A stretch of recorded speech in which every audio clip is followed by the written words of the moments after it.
Est-ce que vous avez déjà mis des actions en place? Est-ce que vous avez une dimension un peu féministe? Qu'est-ce qu'il faut pas faire quand on a ces règles?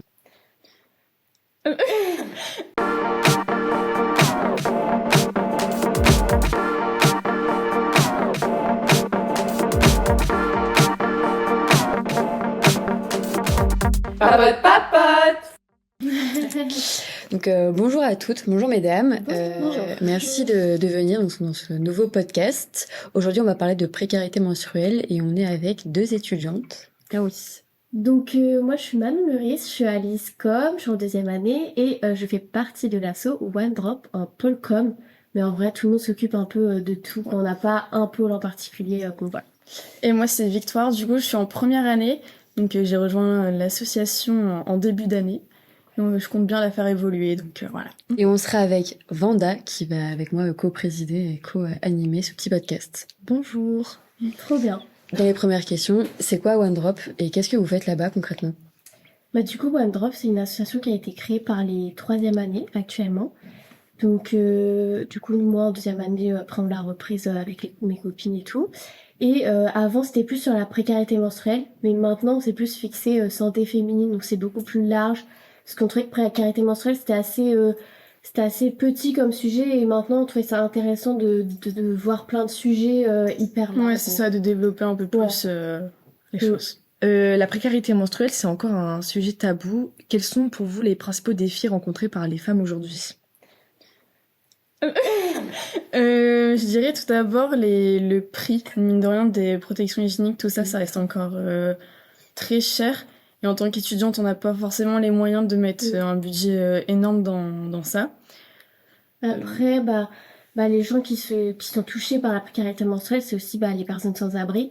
Enfin, vraiment, des fois, c'est tu choisis entre manger et prendre une serviette hygiénique achetée et tout. Clairement, c'est pas un choix qu'on a envie d'avoir, quoi. Donc, ça, c'est vrai que c'est vraiment horrible comme choix. Donc, on aimerait trop que ça soit gratuit finalement, mais je sais pas ce que le gouvernement fait. Et ouais, c'est ça un peu les défis. Mais après, tout le monde se reconnaît un peu dans la précarité menstruelle, quoi. Juste acheter une serviette, enfin, un paquet de serviettes, c'est non, quoi. T'as pas envie de... C'est cher. Ouais. Donc c'est ça, c'est cher. Bon, même si, oui, ça va, 3 euros, des trucs comme ça, mais 3 euros plus 3 euros plus 3 euros, à la fin, ça fait un budget, quoi. À l'année, tu te dis, waouh, donc c'est un peu énervant. Et vous, est-ce que vous avez mis des actions en place? Que maintenant, ça fait presque 2 ans, 3 ans que votre association existe. Est-ce que vous avez déjà mis des actions en place que vous avez fait pour aider justement ces femmes? Par exemple, cette année, on a lancé des concours, donc sur notre Instagram, mais aussi sur TikTok. Donc n'hésitez pas à nous suivre d'ailleurs. Et on a lancé un concours de bouillotte, donc principalement pour les douleurs de règles, donc avec Soframar. Trop bien. Elles sont à l'étage d'ailleurs, si vous avez mal au ventre et tout. Et n'hésitez pas à les prendre. C'est au bureau de Clotilde et Anaïs. C'est vrai? Ouais. Ah, on peut leur demander. Oui, on peut leur demander. Ça se met au micro-ondes et après vous l'utilisez. Ouais, c'est chouette. Et on a aussi fait un concours avec Evenco, donc pour les culottes menstruelles. Donc c'est déjà beaucoup plus économique et écologique aussi. Donc, Trop bien. Après, nous en deuxième année, on avait fait un truc super sympa. C'était une dame en fait qui s'appelle Amélie, qui souffre de douleurs gynécologiques et qui était venue un peu nous raconter ce qu'elle subissait en fait tout le temps en fait, et un peu enlever ce tabou autour des douleurs gynécologiques, un peu de... Je sais plus exactement ce qu'elle avait, mais voilà, elle nous racontait son quotidien, quoi, clairement. Et du coup, il y avait plein de gens, tout le monde était hyper intéressé. Et dans cet événement, on a fait une collab avec le vent d'été. Et c'était trop bien parce que c'est un truc qui apaise pour le confort menstruel et tout. Et on a refait un concours récemment, d'ailleurs, encore avec eux, tellement ça avait trop bien marché. Ouais.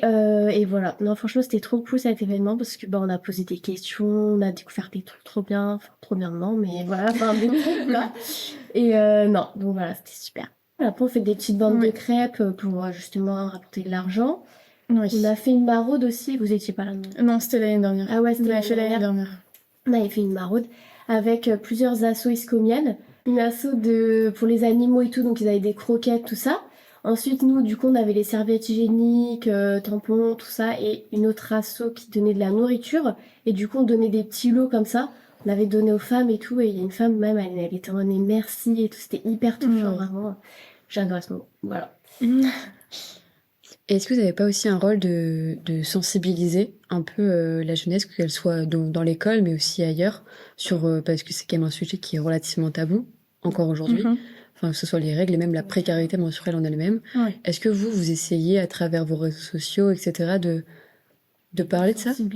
Ouais, bah c'est un peu plus sur Insta en termes un peu plus professionnels, si je peux dire ça.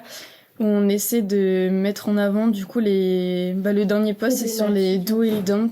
Ouais. Donc à faire quand on a nos nos règles ou juste, des petites astuces quoi. Ouais, c'est ça. Mais c'est vrai qu'au quotidien on essaie de sensibiliser quoi. Genre, on en parle assez régulièrement autour de nous, tout ça. Ouais, voilà, on en parle plein de trucs. Quand il y a une journée mondiale et tout, on fait un petit rappel ou toujours des petits rappels, des petites piqûres, ça fait pas de mal, quoi. Genre des trucs qu'on sait pas forcément, on les met et tout. Ça permet d'éduquer aussi les personnes qui sont pas forcément au courant des journées mondiales. Donc, voilà. Et sur TikTok aussi, on fait beaucoup de prévention, tout ça, mais sur le ton de l'humour. Ouais. Donc c'est vraiment des courtes vidéos très rigolotes. Ouais, très sympa. Très drôle à tourner aussi. Année, très bien. Voilà. Et en parlant de journée mondiale, aujourd'hui on tourne, on est le 27 mars, je me rappelle. Et demain, il y a une journée spéciale demain. Ouais. C'est la journée de l'endométriose. Ouais, c'est ça. Ça, tu l'as bien vu. Non, du coup, c'est la journée. On a préparé des petits trucs qui vont sortir, donc voilà. Mais c'est sûr que l'endométriose est une maladie qui touche beaucoup de femmes, donc voilà, quand on va sensibiliser dessus et tout. Mais c'est bien parce qu'aujourd'hui, je trouve que ça commence de plus en plus à être parlé et tout. Avant, vraiment, personne, j'ai l'impression que personne n'en parlait. C'était hyper tabou. Genre quand j'étais petite, j'entendais pas du tout ce genre de maladie, quoi. Après, voilà, mais c'était pas voilà. Alors il y a de plus en plus de femmes touchées aussi. Ouais. Après, c'est grâce à vos associations et aussi à des femmes des femmes influenceuses, bien sûr, qui en parlent de plus en plus. Oui, c'est ça. On en a contacté pas mal. Oui, on en a contacté pas mal. Si elle voit ce petit podcast. Également Laurie, donc voilà, bien pas mal. Oui. Mais qui en parle et c'est bien parce que faut un peu démocratiser. Oui. Je sais pas si casser le tabou, quoi, briser les codes. Exactement. Voilà. Du coup, en parlant de douleurs menstruelles, l'endométriose, elles sont souvent banalisées. À partir de quel moment faut-il s'inquiéter pour consulter un spécialiste?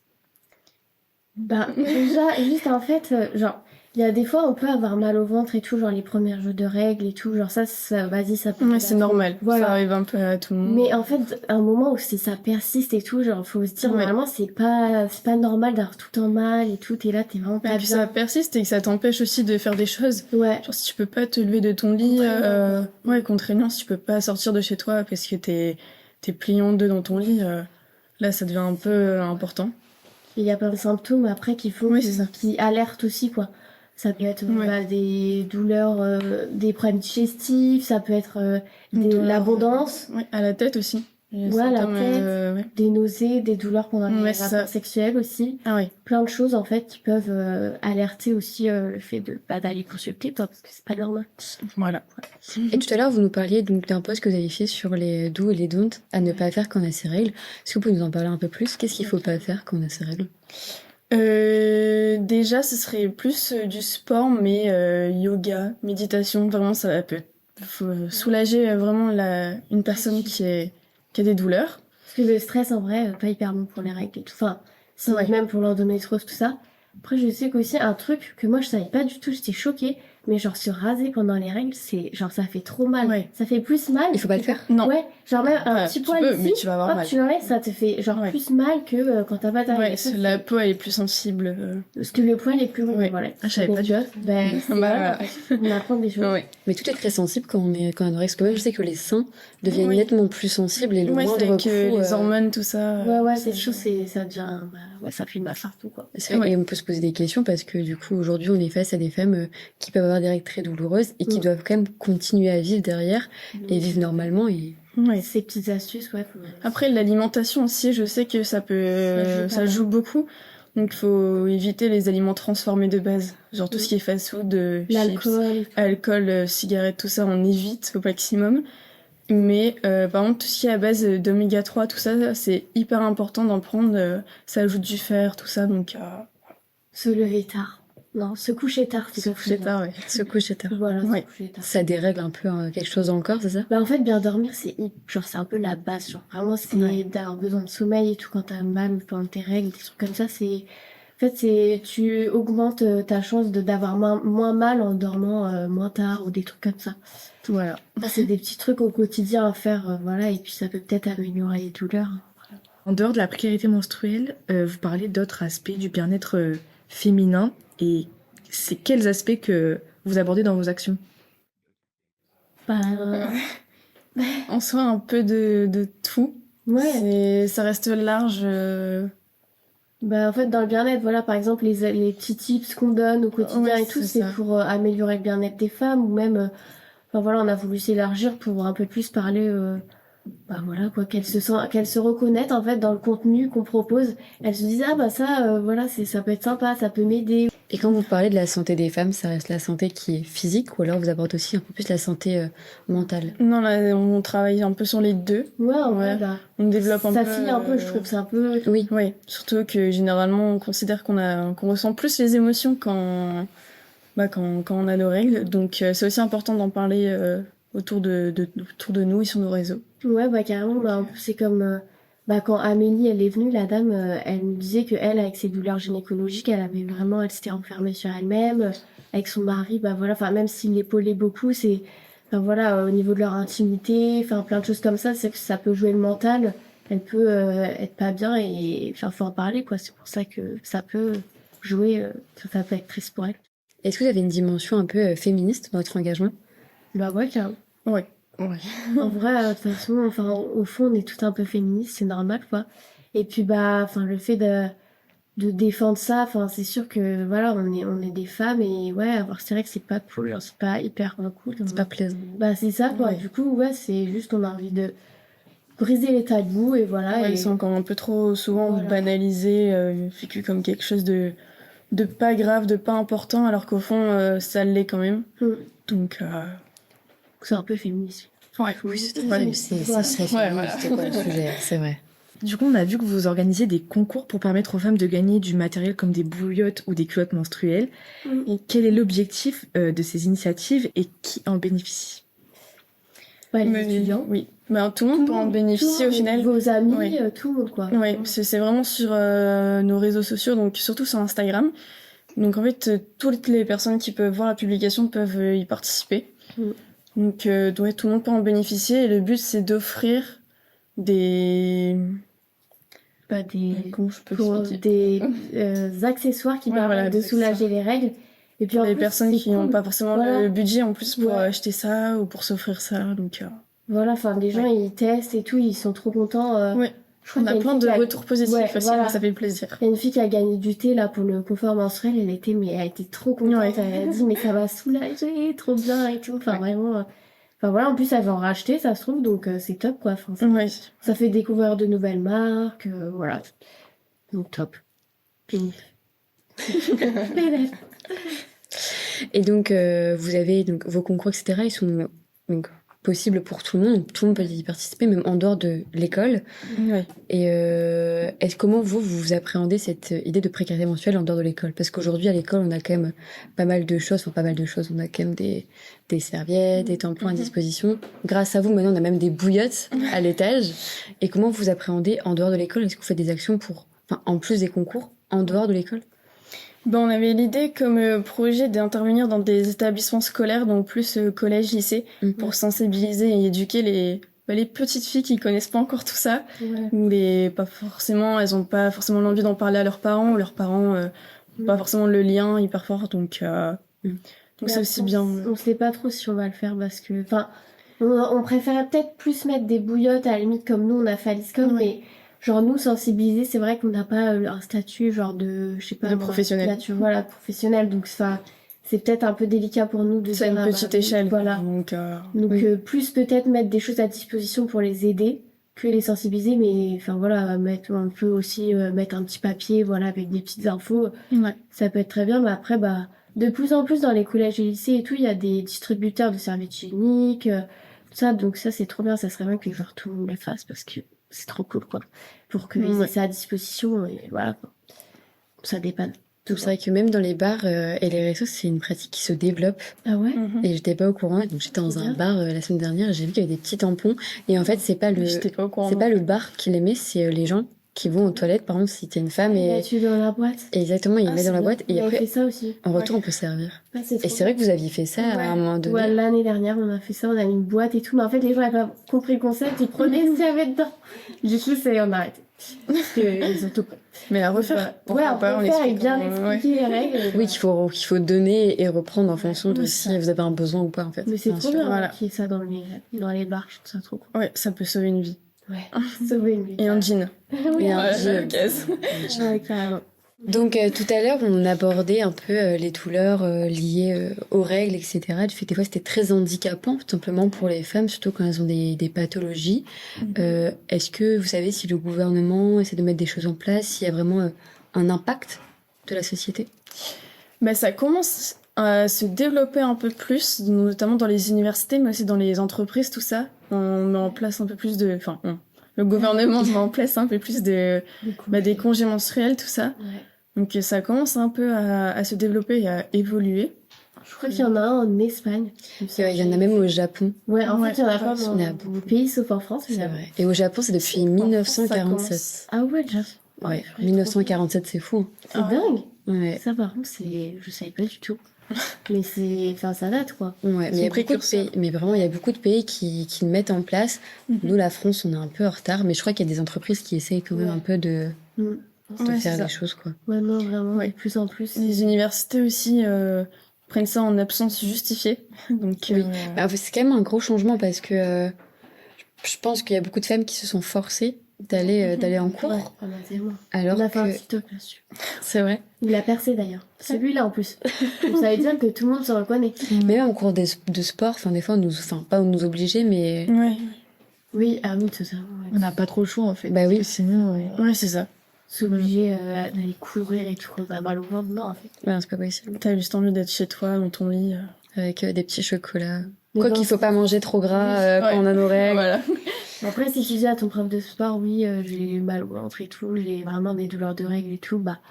En fait, il y en a, peut-être, elles peuvent en abuser et du coup, bah voilà. Oui. En fait, faut que ça soit sérieux aussi, quoi. Je Oui, pense bien qu'il y en a- sûr. C'est un sujet sérieux, donc. Bah, c'est ça, mais du coup, après, le prof, des fois, il peut le prendre pas trop au sérieux et dire, bon, là, tu vas courir. Donc, Ouais. c'est un peu énervant. Et bon, il y a toujours des gens qui abusent de ça. C'est pas drôle. Donc, bah, donc voilà. Ouais, parce que du coup, nous, on a une association de précarité étudiante et de santé mentale. Ouais. Et c'est vrai que la précarité menstruelle, bah, ça rentre en compte dans la précarité étudiante parce que, Ouais. comme vous l'avez mentionné tout à l'heure, bah, des fois, je pense qu'il y a des étudiants qui doivent se poser la question entre est-ce que je mange Mm, ou est-ce que je m'achète des serviettes? mm. Non, Et je mais pense que c'est un vrai défi. ça joue sur le moral, quoi. Enfin, Oui, bien sûr. il y en a, bah, voilà, la précarité étudiante, il y en a, enfin, vraiment, il y a un budget très limité pour le mois, tout ça. Mm. Donc, d'un moment, de rajouter les protections périodiques et tout à ce budget, franchement, mais flemme. Au final, ce sera soit choisir de t'alimenter, soit choisir de Mm. le réconfort aussi d'un côté. Donc, Bah, c'est ça. Oui, bien sûr. Ça fait un lien directement avec la santé mentale des Ouais. jeunes, quoi, carrément. vraiment. Parlons de votre association. Quelles sont les prochaines étapes de votre association? Est-ce que vous avez des événements, des projets en cours, Ah des concours on en a peut-être? forcément en cours. Ouais, en vrai, Ouais. pas mal. Hein. Ouais, ça commence un peu à se développer. On en a des. On a des On va pas trop spoiler. On a parce fait que- des concours. Franchement, Ouais. franchement, et puis l'année prochaine, les premières années, elles sont top. Donc, vraiment, je vous jure, elles gèrent de ouf. Elles font plein de trucs trop bien et tout. Donc, ça va être encore mieux l'année prochaine, quoi, limite. Et enfin, je suis trop contente qu'elles aient repris la soupe. C'est adorable. Bah, alors, petit big up à elles. Voilà. Mais c'est bien que ça soit un message qui vous touche et que vous comptez le faire perdurer. Ah oui, Ah bah, ouais, carrément. Oh, j'adore ce sujet. c'est hyper important, surtout dans notre génération, de le développer encore plus et briser Bien les sûr. tabous, tout ça. Donc, Oui, c'est à nous de le faire. ouais, voilà. C'est ça. Si ça bouge pas maintenant, ça bougera jamais. Donc, C'est très vrai. Et du coup, on espère que le gouvernement nous entend. Oui. Je sais pas comment, mais on espère. Voilà, il y a des choses à faire. Voilà. Ça, c'est Exactement. évident. Voilà. Ça marche. Et est-ce que vous avez peut-être des choses à rajouter qu'on n'aurait pas mentionné, des messages à faire passer aussi, que ce soit aux femmes de manière générale, à notre audience, des petits messages. Ben, un petit Réconfort. message, si certaines femmes voilà, ont mal vraiment pendant leurs règles, c'est pas normal et il faut aller consulter. Ouais. Et plusieurs, parce qu'il y en a peut-être qui prennent pas ça au sérieux, il y a beaucoup de médecins, sages-femmes ou gynécos qui sont en mode enfin, c'est bon, arrête ta T-Rex et tout, mais enfin non, en fait, c'est pas normal d'avoir mal, donc persévérer, bon courage. Voilà. Oui. J'ai rien à ajouter, Merci, c'était Simon. très clair. C'est très bien. Et bah écoutez, bah merci beaucoup de. Merci beaucoup. Merci. Bah, merci à vous surtout. Ouais. Bah ouais, c'était Ça très fait sympa. plaisir d'en parler. Donc, Ouais. ouais. Et on espère que le message est passé, que les tabous seront brisés. Exactement. On espère. Tout ce qu'on veut. Voilà. Merci. Merci beaucoup.